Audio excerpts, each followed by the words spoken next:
When I was young, I absolutely loved Mortal Kombat because my parents gifted my brother and I a Sega Genesis with Mortal Kombat for Christmas around the age of 6. I once received 3 of the same Sub-Zero action figures for Christmas because I asked all sides of my family for the same thing, a Sub-Zero toy. I've been looking for a quality 1/6 Sub-Zero since I can remember. The search has ended in dead end after dead end after dead end. A few popped up here and there, but I wasn't ever satisfied with how they turned out. Fast forward to sometime in 2021 when Storm Collectibles announced their 1/6 scale Sub-Zero figure from Mortal Kombat 11. I again was met with feelings of disappointment, mostly because of the visible joints that seemingly broke all manner of realism. Despite being informed by friends that the joints could be hidden with some clever posing, I resisted. That is, until recently. Let's start by unboxing this figure together so we can see whether this Sub-Zero will help me relive my childhood at age 31. All right, guys, so now we are at the live unboxing portion of the video. You can see the packaging here, Mortal Kombat 11 Sub-Zero Special Edition from Storm Collectibles. Really excited to be unboxing this one with you guys today. You can see the back here, lots of pictures showing the outfit, the figure itself, the accessories, some cool fighting poses. Of course, the Storm Collectibles logo near the bottom, the name Sub-Zero.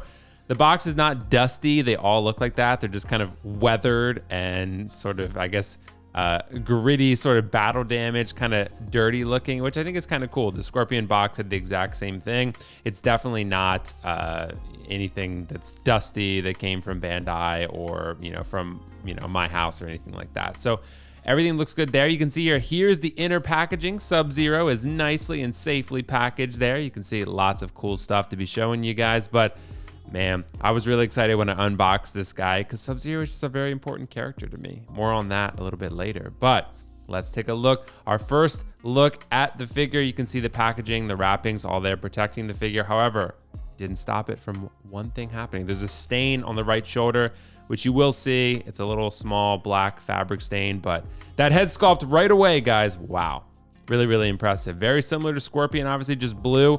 But damn, it was good the first time and it's good the second time. And I've tried to show it, but there's that little black fabric stain. I'll show a better angle of it a little bit later, but it is a problem. So you guys just have to see that a little bit later. Nonetheless, look at the back here. You can see the tailoring is great. The straps on the back look great. The outfit hugs the body really nicely. So first impressions of the figure, yeah, really, really positive. The joints, very tight. They work. And yeah, they're pretty great. There's an example of the hands. You get lots of hands with this figure. They're all painted and sculpted really nicely. The wrist pegs, though, we will talk a little bit more about. Not as ideal, but yeah, just showing a couple of the hands here. They work really well and they look great, very lifelike. So very Hot Toys-like in the hand paint applications. So he has some sort of blue knives here. I haven't used these when displaying my figure, but you do get 4 of them. They are not bloody no matter the version you get, but they are there. The icicle effects, you get 2 of these.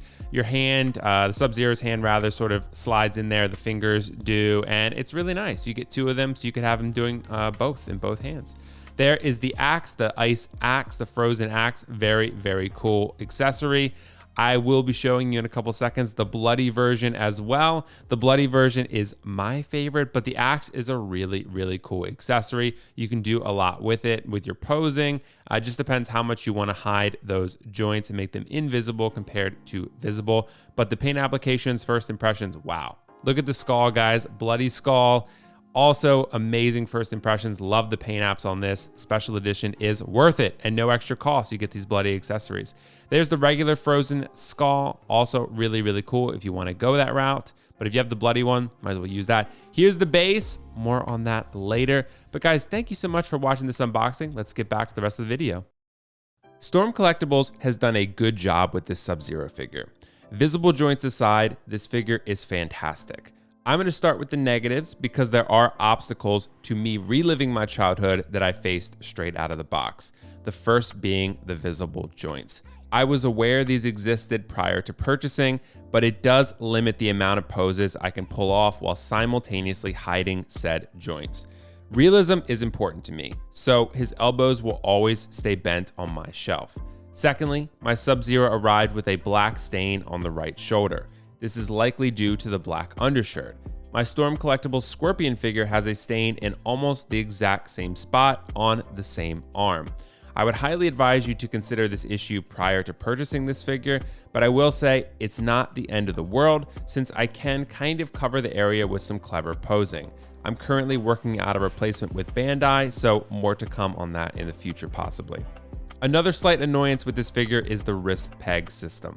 Similar to Scorpion, the wrist pegs are very, very tight and difficult to remove from the hands. What I recommend is dunking the hands in a warm bowl of water for around 20 seconds and then using a pair of pliers to safely remove the wrist peg. I've adapted to this method and it works without fail, but it is a bit frustrating to do this every time I want to change the hands on my figure. The final complaint I have about this figure is the included base. It feels and looks very cheap. I will be using a custom Sub-Zero base I picked up off eBay to display this figure, which is a little unfortunate.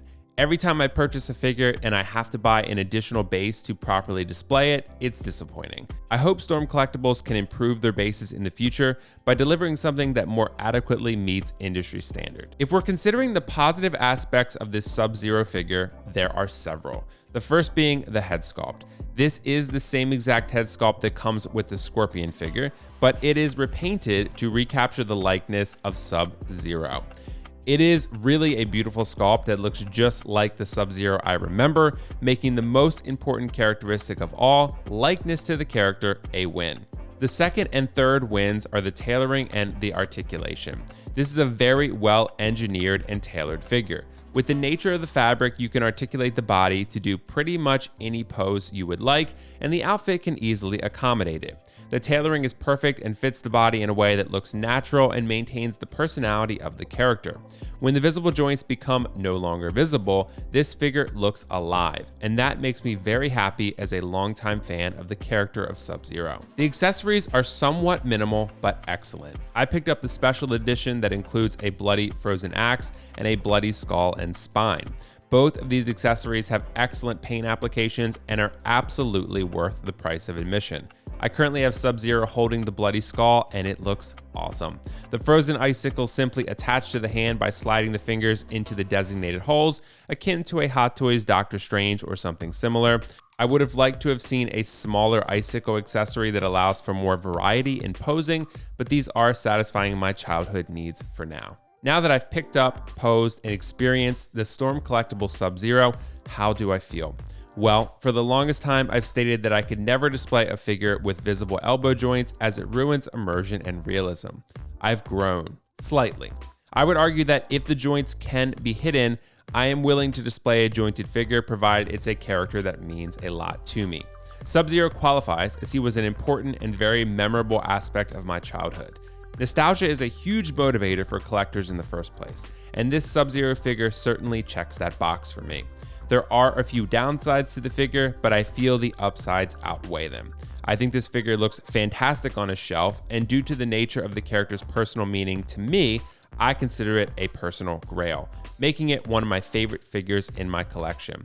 I'm going to score the Storm Collectibles 1/6 scale Sub-Zero figure an 8 out of 10, and recommend you pick it up on Bandai after you've considered the pros and cons I addressed in this video. While the figure is not perfect, I do feel it has helped me evolve as a collector to become more open to other types of figures and more creative in my posing. It has also helped me fulfill a void remnant of my childhood days by the lack of quality 1/6 Sub-Zero figures on the market. I am very happy I own this, and that allows me to say that is destiny fulfilled.